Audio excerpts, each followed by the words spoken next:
Hello, YouTube. They let me out for good behavior. So, I'm still in Edmonton. It is a balmy -7 Celsius. That's 7 below freezing. And I'm outside because I'm going to show you something. Now, you have to understand she's a little dirty. Okay. Woo. And she's still a fixer-upper. So, ta-da! She's pink, and it hopefully it looks pink. Uh, so, and the cab is black. Why is the cab black? I'll tell you in a minute. A few things. Being that I'm not carrying a GoPro camera, it's going to be a short video because my bum is getting cold as we speak. I should have gotten a magazine to sit on. So let me do that right now. I learned a lot from the homeless people. How to use tarps, how to use plastic, how to use cardboard, and how to sit on magazines and newspapers not to freeze my bum off. I'm not making fun of the homeless, by the way. They're street smart and they can survive winters. Not all of them, but a lot of them can survive better than most of us. There was a retired school teacher who told me a story, and he said that there was a husband and wife, and they were school teachers, and they got lost walking in the woods. You know, a nice romantic walk in the woods. So they must have been engaged and not married. So anyways, and they got lost and they took a rest, and it was getting cold, so they sat on a log, and he had a lighter, and he just kept flicking the lighter so they could keep their hands warm till the lighter, of course, stopped working.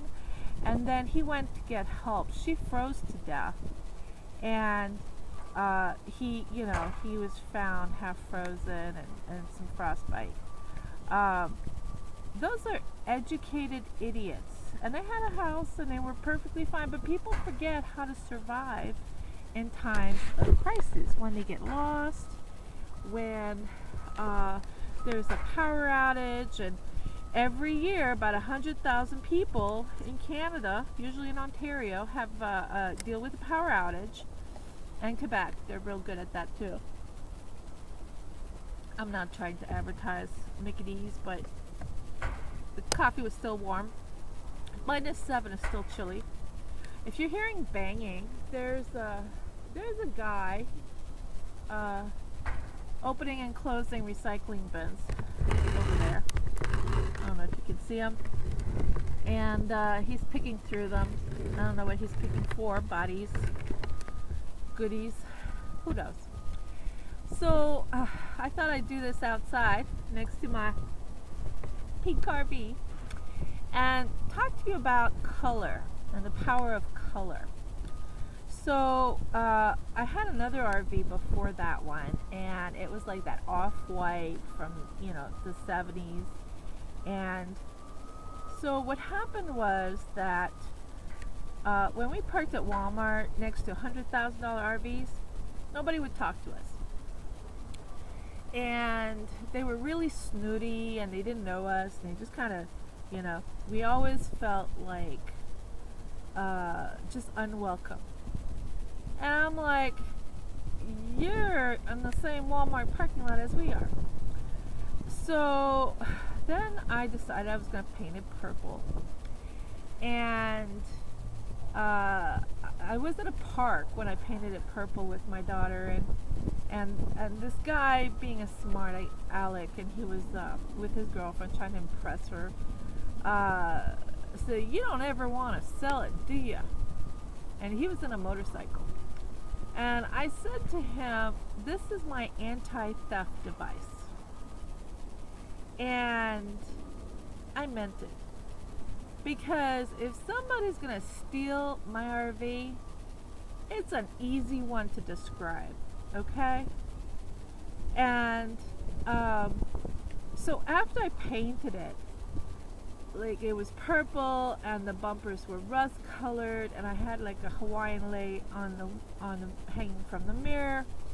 And after that, and it wasn't even like a great paint job, but after that, people would wave like we were our very own parade, and kids would wave and give us the thumbs up, and moms would wave, as we drove down the road, and security let me park anywhere I wanted, and even at the Walmarts, people from the $100,000 motorhomes started coming up to us and wanting to talk to us. Now that one I paid $1,200, and it was a 1972 Dodge Concord. So, which I might have sold by the end of the month. We'll see. For $500. So, because it's been sitting for 7 years and needs work. But the point I'm making is the power of color. Okay. Because some people have committed crimes in RVs, with RVs, or they're drunk, or they're on drugs, and they've been misbehaving, and they're antisocial, and so, or they're trying to evade the police. So, before I painted this one, I had my license plate stolen twice. I was constantly harassed by security, including like security at the malls, and because they put me in the same category as those guys, and it's like no. And I had to like call their supervisors and everything, and the management company, and so the other thing was that I kept being targeted. I mean, I had a hockey bag tied up in the back, and that got cut with a knife. So while I was sleeping inside, somebody with a knife was outside my RV. And I'm not going to confront anybody. So it was just bottles and some renovation stuff. He stole the hockey bag. I had somebody else steal like twice. I had bags, like garbage bags of bottles, because they're leaking and they're stinky, outside of my RV. And twice it got stolen, and my license plate got stolen twice. So the first thing I did was painted pink. I got the gallon. It cost me like less than, I think it cost me like $5 for. I do like the mist tint. No, I think it cost me $10. And the second thing I did was I taped my license plate inside my back window, and whenever I see the police, I just explain it to them, and they're cool. I'm like, I'm not going to be racing through anything, there's not going to be a car chase, I'm not going to be, I'm like a walking billboard, okay, or a rolling billboard, so I'm not going to be causing any ruckus. And they're cool, and I talk really slowly to them, to the police, and I explain everything in detail, and I'd say halfway through, maybe they have to pee, because they're like, okay, it's fine, it's okay, and I'm like continuing to explain to them, and they're like, it's fine, it's okay, and I just talk really slowly, and I have nothing to hide, and so they're cool. And the day I painted it, where nobody would come up to me and talk to me, the day I painted it, I had 6 people come up to me and talk to me. 6 people. Because they figure she must be an artist. Period. And she must be a woman. Or a really interesting man. Who'd be a good shopping buddy. So why is the front black? So I suppose it's solar thermal heating. basically the color black attracts the sun and heats much faster than any other color. So the sun will hit as soon as the sun hits the cab, it will, I didn't have my fingers in there. As soon as the sun hits the cab, I'll just show you the cab, which is the front.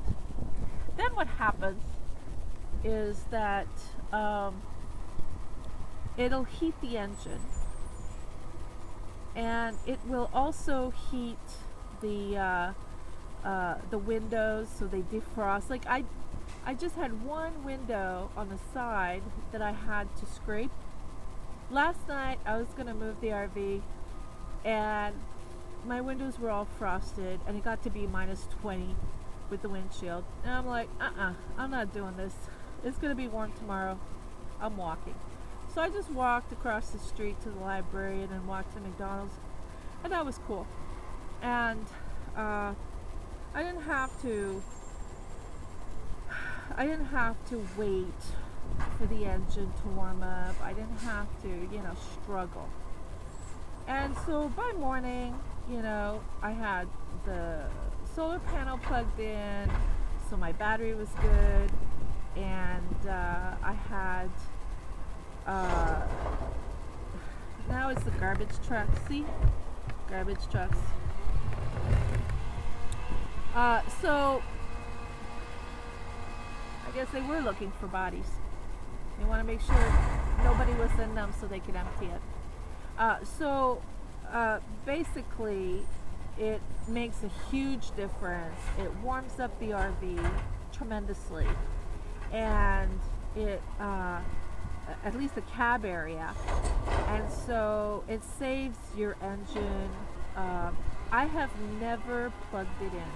Like I don't even have a engine heater, okay? But I'm not trying to drive when it's minus 30. I'm not trying to drive when it's cold and dark out there. I just wait till noon, 1 o'clock in the afternoon. By then the sun's done its job, and I could drive it and I could start it, and I'm not taxing the engine, okay? So it's a great way. I mean, I'm told I'm sort of hardcore off-grid, and I am sort of, but it's just, convenience. And the next video is going to be indoors. I get a little bit more of a sound barrier. So that's one of the reasons that I don't put anything in the back.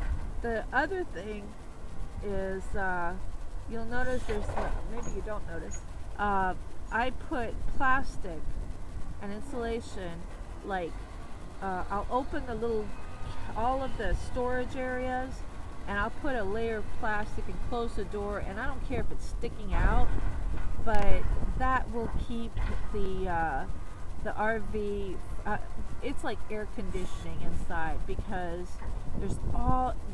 none of the storage areas are insulated, and they're just wide open, and in some of them you can literally see outside. So since I'm not using the gas, I don't need the ventilation, the propane gas lines, I don't need the ventilation, so I just go ahead and insulate and cover all that up for the sole purpose of trying to keep the heat in, and trying to keep the cold out, especially the windshield. I do open the upper vents because the wind usually comes sideways, not up and down. So I can still open the upper vent and get some fresh air, and do some air circulation and get rid of some toxic air, carbon dioxide and so on, and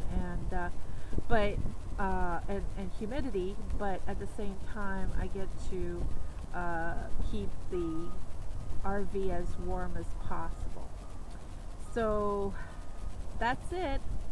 This is Miss Adventures, the the selfie whisperer, And go ahead and subscribe. Don't forget to subscribe. And I'll talk to you later.